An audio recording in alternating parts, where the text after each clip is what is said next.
ความมาลงเนี้ย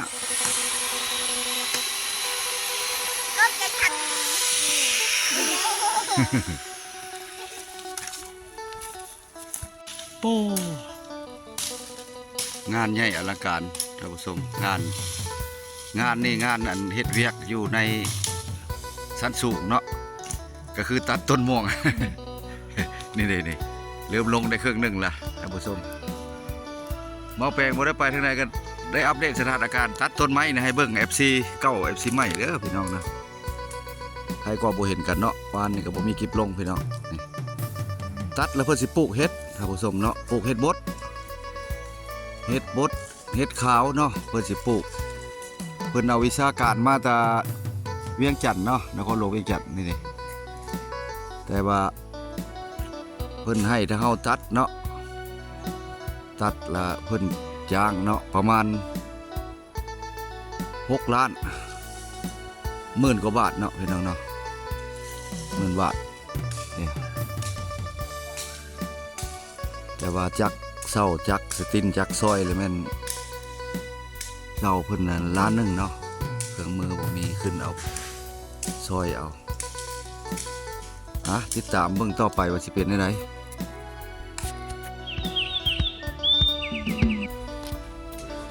ตัดต้นไม้พี่น้อง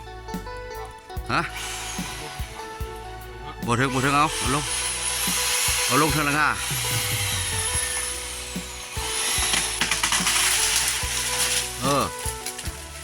ลงเลย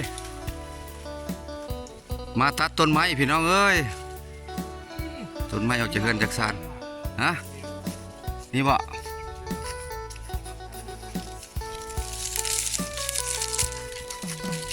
เอาตัดอีกบ่ได้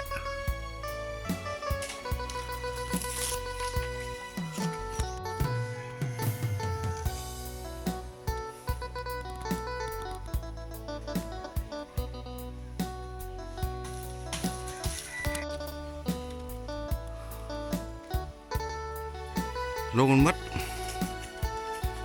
ลงเฮาจังฮ้อนเอา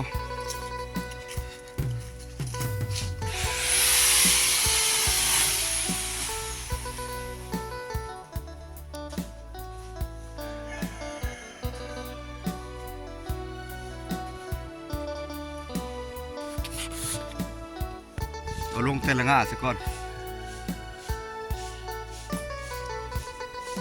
แล้วเขาจะเข้าไปฮ้อน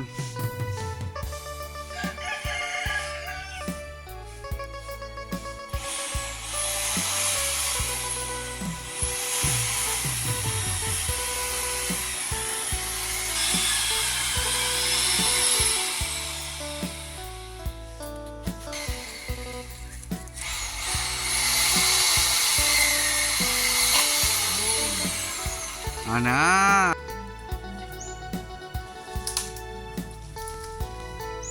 พอลงมัด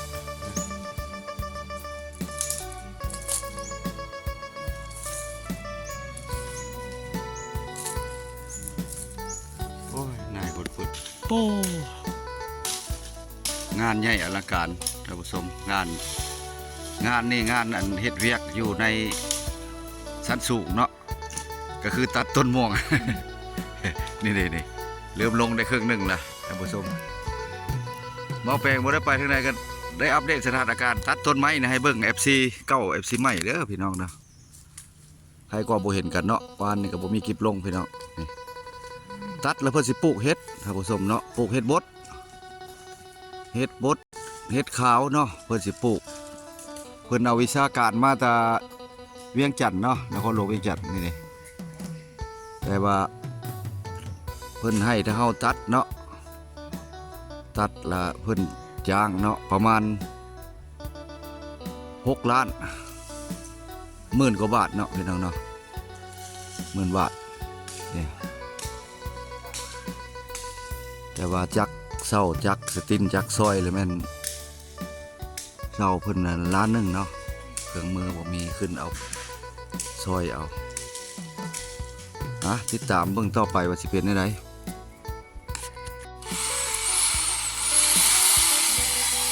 ลุก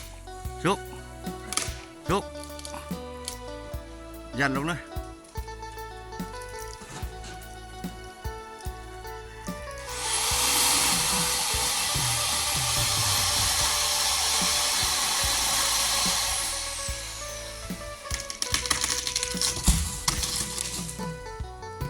โอ้เหนียวขนาดเนาะ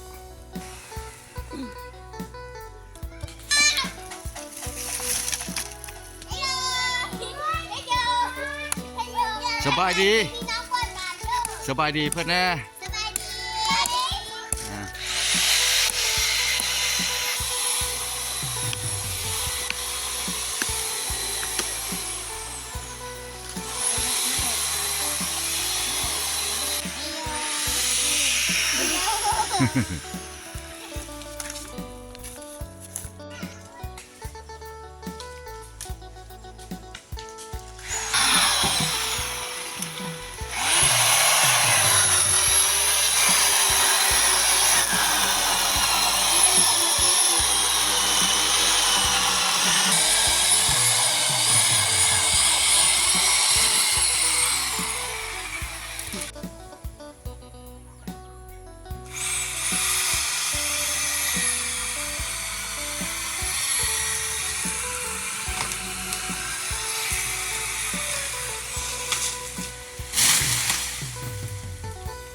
ตัดไม้พี่น้องตัดไม้ออกจากอันบ้านสิปลูกเห็ดเนาะ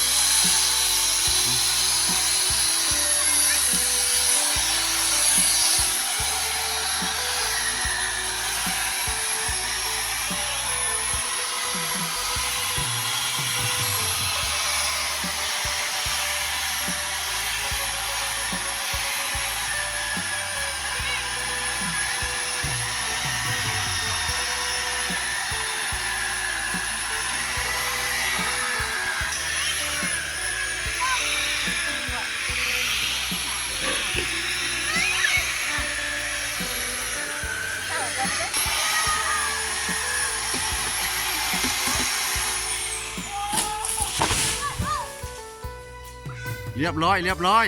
พี่น้องยังแปะต้นหาได้ต้นเดียวนี่แหละมือนี่นะเล็ดแล้ว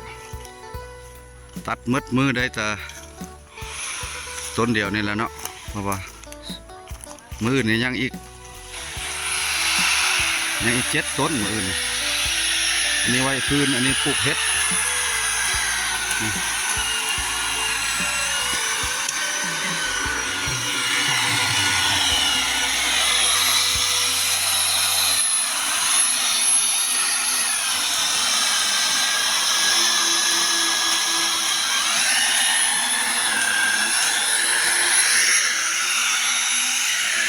ตัดเอาช่วยกันพี่น้องตัดพื้นโอ้อันนี้ก็ตัดพื้นหมดนี่โอ้มาหลายแท้อันนี้โอ้อีนางก็ตัดพื้นนี่ เกาหลีบอกสิได้เกาหลีอยู่ใช้เกาหลีผู้ใดเป็นเกาหลีเป๊ปซี่บิลลี่อีกบ่มีเกาหลีเนาะโอ้มาตัดพื้นพี่น้องเอ้ยตัดต้นไม้ต้นตอกบ่ได้ไปถ่ายคลิปใส่ถ่ายอัปเดตให้พี่ให้น้องได้เห็นเนาะคลิปนี้วิดีโอนี้ก็สิได้ขอปิดไว้เพียงเท่านี้พี่น้องเนาะไปก็เด้อพี่น้องเฮาเด้อเมื่อสุขคนพาเข้าเป็นกำลังใจในเด้อพี่น้องเด้อ